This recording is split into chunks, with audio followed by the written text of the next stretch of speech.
bow our heads so that I can give you our blessing.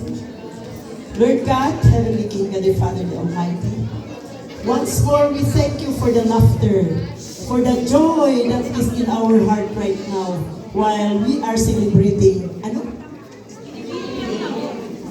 binibini ng taon, 2025. Lord, we know that this is your plan.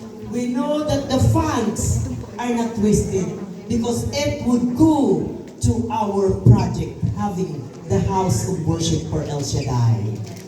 Lord, these people whom you have touched, these people who have exerted their effort so that they can raise the fund to help our needs.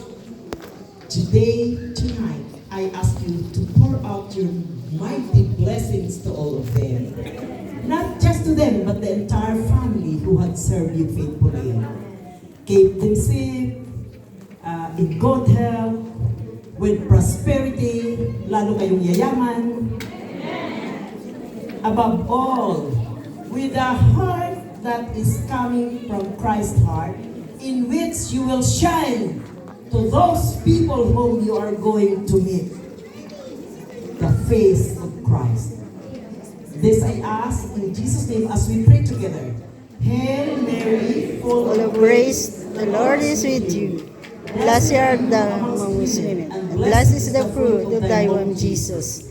Holy Mary, Mother of God, pray for us sinners, now and at the hour of our death. Amen.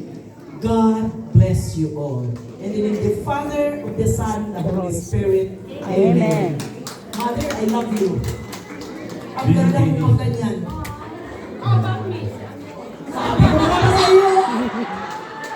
Pakita mo na. Ganyan siya. Blessings to all the binibini. And may request si Sister May bigyan ng lipstick ng